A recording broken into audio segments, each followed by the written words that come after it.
જય માતાજી મિત્રો, આજે આપણે સાંભળવા જઈ રહ્યા છીએ માં આશાપુરા માતાજીની એવી ચમત્કારી કથા જેમાં માતાએ પોતાના ભક્તોનું યુદ્ધના ભયંકર સમયમાં પણ રક્ષણ કર્યું હતું. આ કથા માત્ર ઇતિહાસ નથી, આ છે વિશ્વાસની શક્તિ, ભક્તિનો બળ અને માતાજીની કૃપાનો જીવંત સાક્ષાત્કાર. ગુજરાતના પશ્ચિમમાં આવેલ કચ્છ પ્રદેશ, જેની ધરતી પર સ્થિત છે પવિત્ર ધામ શ્રી માતાના મઢ. સદીઓ પહેલાં જ્યારે કચ્છ પર એક વિદેશી શાસકની નજર પડી ત્યારે યુદ્ધના વાદળો ઘેરાવા લાગ્યા. દુશ્મન સૈન્ય સંખ્યામાં ઘણું મોટું હતું. તેમણે કિલ્લાઓ ઘેરી લીધા. ગામડામાં પણ આનો ભય છવાઈ ગયો. લોકો એકબીજાને પૂછતા રહ્યા કે આવી રીતે જો આપણા પર આક્રમણ થતું રહેશે તો હવે આપણું રક્ષણ કોણ કરશે. અને કચ્છ પ્રદેશમાં સૌથી વધારે આસ્થા ધરાવતા હોય લોકો તો તે છે શ્રી આશાપુરા માતાજી. તો એ સમયે સૌને એક જ આશા હતી કે આશાપુરામાં આપણું જરૂરથી રક્ષણ કરશે.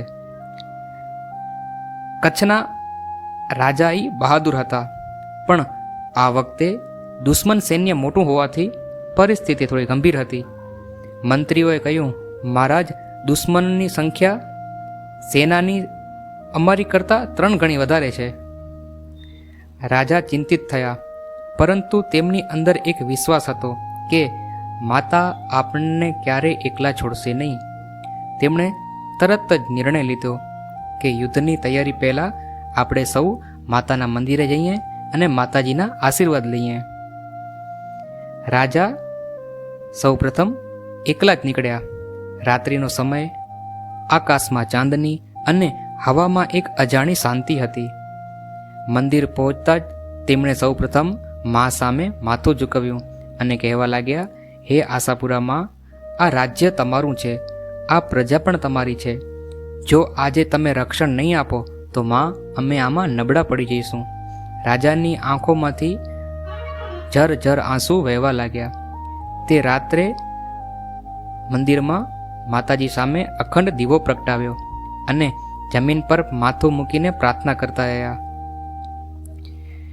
અને એ સમય જતાં મંદિર પર અચાનક પ્રકાશનો તેજ છવાઈ ગયો અને રાજાએ જ્યારે આંખ ખોલીને ત્યારે તેમણે એને દિવ્ય સ્વરૂપ જોયું અને એ હતા સાક્ષાત ભગવતી મા આશાપુરા. માતાજી બોલ્યા, હે રાજન, તું ડરીશ નહીં, તું સત્ય માટે લડી રહ્યો છે. કાલે જ્યારે યુદ્ધ શરૂ થશે ત્યારે મારી શક્તિ તમારા સૈન્યમાં વહેતી રહેશે. આટલું કહી અને માતાજી અદૃશ્ય થઈ ગયા.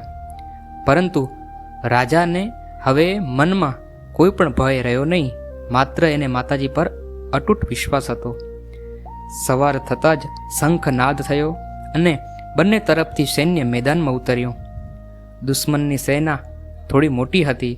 ઘોડેસવાર, હાથીઓ, તોપખાના, આ બધું કચ્છના રાજાથી બમણું હતું. કચ્છની સેના ઓછી હતી, પણ દરેક સૈનિકના હોઠ પર એક જ નામ હતું કે મા ભગવતી આદ્ય શક્તિ અમારી સાથે છે. અને જય આશાપુરામાં ના જયકાર લગાવી તે યુદ્ધમાં ઉતર્યા. યુદ્ધ શરૂ થયું. તલવારો ટકરાઈ, તીરો ઉડ્યા અને થોડાક જ સમયમાં આકાશમાં અચાનક વાદળો છવાઈ ગયા. જોરદાર પવન શરૂ થયો અને ધૂળનું ભયંકર વાવાઝોડું ઉઠ્યું. દુશ્મન સૈનિકોને કશું દેખાતું નહોતું. તેમના ઘોડા પણ બેચેન થઈ ગયા. તોપખાના બંધ થઈ ગયા. પણ આશ્ચર્ય કે કચ્છના સૈનિકોને કોઈ અડચણ નહોતી. આ ભારે વાવાઝોડામાં પણ કચ્છના સૈનિકોને જાણે એમ જ લાગતું કે કશું જ છે નહીં. તેમને માર્ગ સ્પષ્ટ દેખાતો હતો. લોકો કહે છે કે તે વાવાઝોડું નથી, પણ મા આદ્ય શક્તિ શ્રી આશાપુરામાંની શક્તિ હતી. એક સૈનિક પર તીર છોડાયું. હવે તીર છે ને તેને છાતી પર આવી રહ્યું હતું, પણ અચાનક તે તીર વળી ગયું અને એ જમીન પર પડી ગયું. બીજા સૈનિકની તલવાર પણ તૂટી ગઈ હતી, પણ અચાનક તેને જમીન પરથી બીજી તલવાર પણ મળી ગઈ. સૈનિકો એકબીજા સાથે આ જે વર્તન થઈ રહ્યું હતું એના ઉપરથી તે સમજી ગયા કે મા આશાપુરા આપણી સાથે જ છે. અને આ યુદ્ધ છે ને સાંજ સુધી ચાલ્યું અને અંતે દુશ્મનના સેનાપતિ ઘાયલ થઈ ગયા. અને તેમને પાછા ફરવાનો આદેશ આપ્યો અને કચ્છમાં જીતની ઘોષણા થઈ.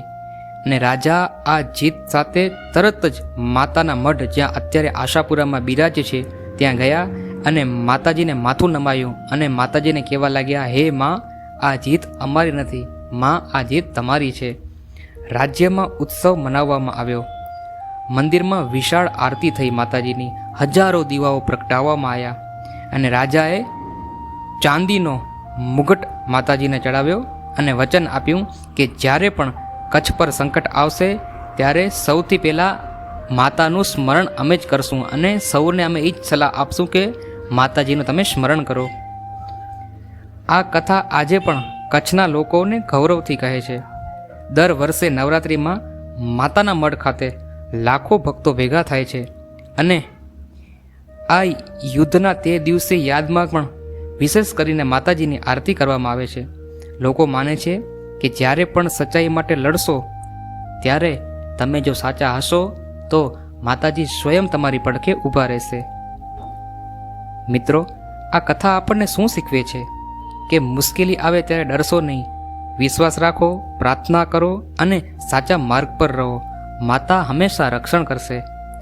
હવે સર્વે ભક્તો આંખ બંધ કરો અને મનમાં માતાનું સ્મરણ કરો અને કહો, હે માતાજી, મારા જીવનમાં દરેક યુદ્ધમાં માં તમે અમારું રક્ષણ કરજો.